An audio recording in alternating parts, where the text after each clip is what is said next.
Hey, it's Sam from Smart ICO Investor. We're going to talk today about this whole Cambridge Analytica thing. So, first up, when you share any of your data anywhere online, someone has access to it, whether it's the company that you give it to, like Facebook, could be a government, could be an intelligence service. Really, there's thousands and tens of thousands of people who may be getting your data once it actually leaves your mind and you put it on the internet. It used to be that we would have privacy. You could have an unlisted number in the phone book. You could, only be found through your tax records. Now, we've almost shifted to an opposite spectrum, right? Where, especially in today's world, we need to be hyper transparent about who we are. And if you are a private person, it's almost a mark against you. I mean, think about it in the current ICO space. We have founders and other people who put their entire lives out on the internet so that they can be reviewed by tens or even hundreds of thousands of people who are planning to make an investment decision into them. Now, previously, we didn't have to do that. I mean, you could remain quite a reserved person and not share your entire history online, but now in the ICO space, you have to. There is no more privacy, at least if you're trying to raise capital, but that's okay. I mean, I understand that. But these are trade-offs. I would say that the biggest issue would be, instead of just sharing a resume, which you control the data to on your own website, now we require LinkedIn and other things so that we can have a social validation of a person. It's not enough that you just put your data out there and show your past jobs and work history. Now you have to validate that information amongst your peers so that you can have social proof. And it's quite a big jump that we've made. I mean, we've become much more depersonalized about it. It used to be that you would have recommendations, that you would have a recommendation letter, but now it's just your LinkedIn page, and how many contacts do you have, and how many followers do you have on Twitter, how many Facebook friends do you have, what kind of photos do you have on your feed and your page, and who do you talk to, and how much do you engage, and all of these data analytic metrics, which we can put into some sort of algorithm, and then pop out some sort of information on the back end. So, on the one hand, right, yes, it's important that we be able to verify the validity of someone's claims, especially when they're trying to raise millions of dollars. On the other hand, this permeates more into your daily life when making new friends or applying for a new job or getting a loan. It becomes quite scary that you have to divulge this amount of information. I used to work as a linguist, a Russian linguist in the Marine Corps, and they are closely tied with the intelligence services. Because we do the frontline translation of information. Now, the thing that people don't know is that this, and maybe the Cambridge Analytica and the Snowden files highlights, is that the government and corporates have a huge amount of information about you. The governments have it so they can prevent crime, prevent terrorism, and then hopefully not manipulate the population. The corporates use it for blatant manipulation because they want you to buy things. They want you to click on advertisements more so they make more money. And so they've designed a ecosystem where you are simply a statistic. And the more that they can squeeze out of you, the better targeted traffic that they can drive, especially towards you, the more that they make. And so it's in their direct benefit to figure out how to best conduct online psychological warfare against you.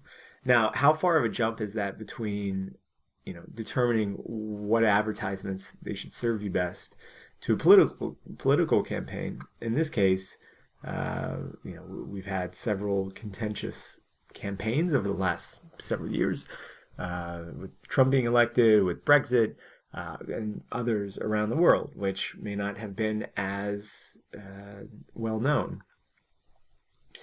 So it's really this two-pronged sword, because on the one hand, we're putting out all this data and we have a demand from each other for all of this data, but at the same time, the more data that we put out there, the more that third-party companies, governments, and other possibly malicious actors can use that data against us to identify our personality types, what we respond to.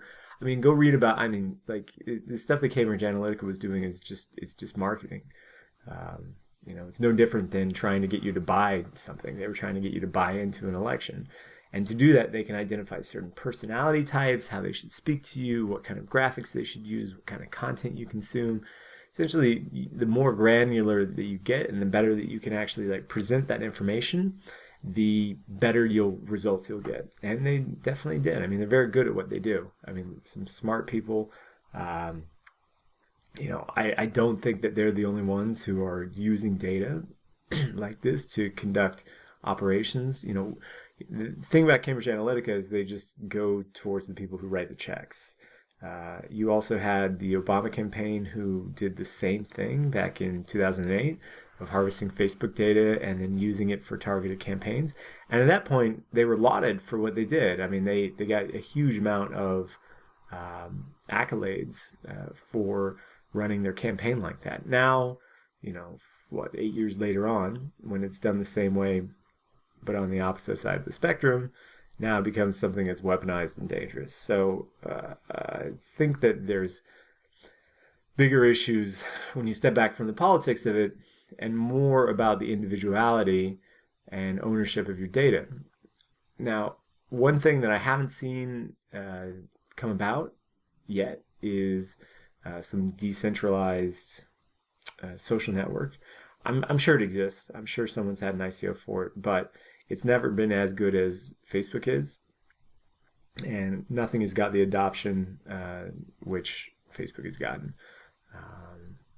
In some respects, you should own your data, and I think this will be a coming series of laws as we move into this new millennia, in that just like GDPR allows you to permanently delete yourself from the internet, we're going to have data privacy rules that allow us to control who has access to our identity.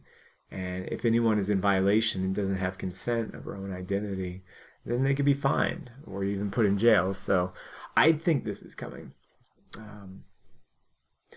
What governments, if the government comes in and legislates this, I'm not so keen on what will happen, because they're going to have an agenda behind it. It'll be not paid politicians, but politicians who are susceptible to cronyism and also working with lobbyists to push an agenda. So you have to wonder, if they enact these sort of data privacy rules, if there will only be a few companies who can actually meet the standards. So yeah, I've always been extremely skeptical of online data. I try not to share much. I know on the website that I've put up stuff up there, and I try to be as transparent as possible. But it's getting harder, I think, to silo your own personal life from your business life to your public life, and everything just kind of meshes into one, which is a bit frightening. So think about how you can protect yourself and your data, because it's the most valuable thing that you have about yourself, because you control it, you share it, and other people make a lot of money on it. So think deeply about how best to interact with your digital self and digital identity, and who you want to see it. I know that it's extremely powerful, and there are a lot of people who will pay a lot of money for it, especially if you're a more high-paying consumer. So it's just food for thought.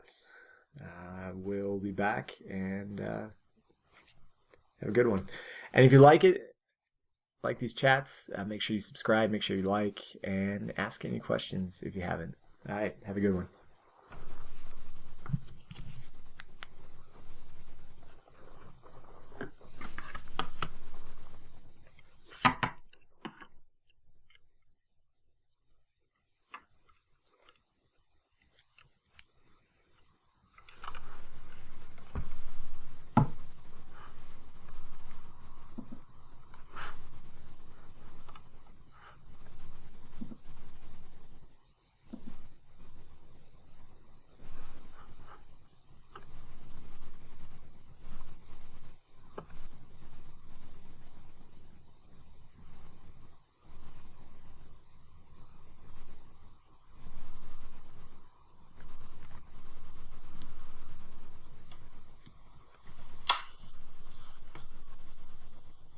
Hey, it's Sam from Smart IC Investor. We're going to talk today about